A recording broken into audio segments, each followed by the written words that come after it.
fixed route or a prescribed timetable like that liners. இப்போ இந்த Overseas ஷிப்பிங்கில் வந்து ரெண்டு வகை இருக்குது. ஒன்று லைனர்ஸ்ன்னு சொல்லுவாங்க, இன்னொன்று ட்ராம்ஸ்ன்னு சொல்லுவாங்க. இது எதுக்காக யூஸ் பண்ணுறாங்கனாக்கா மெயினாக டிரான்ஸ்போர்ட்டுக்காக தான். மக்களையும் சரி கூட்ஸையும் சரி ஒரு நாட்டிலேருந்து இன்னொரு நாட்டுக்கு எடுத்துகிட்டு போகிறதுக்காக கூட்டிகிட்டு போகிறதுக்காக தான் இதெல்லாமே யூஸ் பண்ணுறது இந்த ஓவர்சீஸ் ஷிப்பிங்.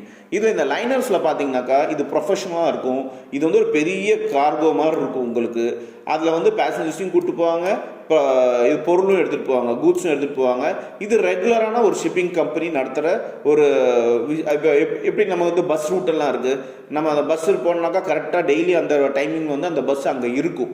அதே மாதிரி தான் இந்த லைனர்ஸை பொறுத்த வரைக்கும் பர்ஃபெக்டான ஒரு டைம் டேபிள் இருக்கும். அவங்க பர்ஃபெக்டான ஒரு ஃபிக்ஸட் ரூட்டில் அந்த சீல போயிட்டு வருவாங்க. இவங்களுக்குன்னு ஒரு டைம் டேபிள் ஷெடியூலாக இருக்கும். கரெக்டாக அந்த டைமுக்கு அந்த ஷிப் அங்கேருந்து கிளம்பிடும். இதுதான் லைனர்ஸும்பாங்க.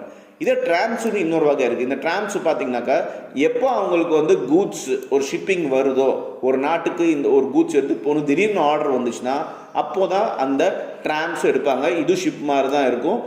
இதுக்கு பார்த்தீங்கன்னாக்கா ஒரு ரெகுலர் டைமிங் கிடையாது, ஒரு ரெகுலர் ரூட்டு கிடையாது.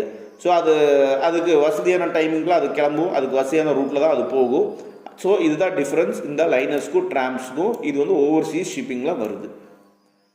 Next 5.16 advantage of water transport. Water transport has the following advantage. It is relatively economical mode of transport for bulky and heavy goods. It is safe mode of transport with respect of occurrence of accident. Its cost of maintaining and constructing routes is very low as most of them are naturally made. It promotes international trade. இப்போ இந்த water டிரான்ஸ்போர்ட்டில் என்ன advantages அப்படின்னா, இது வந்து உங்களுக்கு ஒரு பொருளை எடுத்துகிட்டு போகிறதுக்கு பார்த்தீங்கன்னாக்கா ஹெவி கூட்ஸில் எடுத்துகிட்டு போகிறதுக்கு ரொம்ப எக்கனாமிக்கான ஒரு மோடுன்னு சொல்கிறாங்க. செலவு ரொம்ப கம்மியாகுதுன்னு சொல்கிறாங்க. இதே ஃப்ளைட்லேயோ இல்லை ட்ரெயின்லேயோ இல்லை ரோடு வழியாக எடுத்துகிட்டு போகிறோம்னாக்கா ரொம்ப அதிகமாகும் செலவு. ஆனால் சி வழியாக கொண்டு போகிறது, ஒரு நாட்டுக்கு இன்னொரு நாட்டுக்குள்ளே கொண்டு போகிறது ரொம்ப செலவு கம்மியாக இருக்குதுன்னு சொல்கிறாங்க. நெக்ஸ்ட்டு இது வந்து சேஃபாக இருக்குங்கிறாங்க. ஏன்னா ஆக்சிடென்ட்ஸு சீல ரொம்ப கம்மியாக தான் ஆகுது. ஸோ இது ஒரு சேஃப் மோடு அப்படின்னு சொல்கிறாங்க. அடுத்ததுனாக்கா காஸ்ட்டு ரொம்ப கம்மியாக இருக்குது, லோ காஸ்ட்டாக இருக்குது ரூட்டெல்லாம் செய்கிறதுக்கு. ஏன்னா இதுக்குன்னு ஒரு ரோடு போட தேவையில்லை, ஆல்ரெடி அது நேச்சுரலாகவே தண்ணி இருக்குது. அதனால் இது ரூட் காஸ்ட் வந்து மெயின்டைன் ஆகுது, கம்மியாக இருக்குது, வெரி லோவாக இருக்குன்னு சொல்கிறாங்க. அது இல்லாமல் இது மூலமாக இன்டர்நேஷ்னல் ட்ரேடு வந்து ரொம்ப டெவலப் ஆகுது. ஒரு நாட்டுக்கும் பல நாட்டுக்கும் இன்டர்நேஷ்னல் ட்ரேடு வந்து டெவலப் ஆகுது. இது மூலமாக அந்த எல்லா கண்ட்ரிஸும் எக்கனாமிக்கலி இம்போர்ட் அண்ட் எக்ஸ்போர்ட் பண்ணிட்டு பெனிஃபிட் ஆகிறாங்க அப்படின்னு சொல்கிறாங்க. 5.17 லிமிடேஷன்ஸ் ஆஃப் வாட்டர் டிரான்ஸ்போர்ட். இப்போ லிமிடேஷன்ஸ் குறைபாடுகளும் இருக்குது இந்த வாட்டர் டிரான்ஸ்போர்ட்னால. அது என்னன்னு பார்ப்போம்.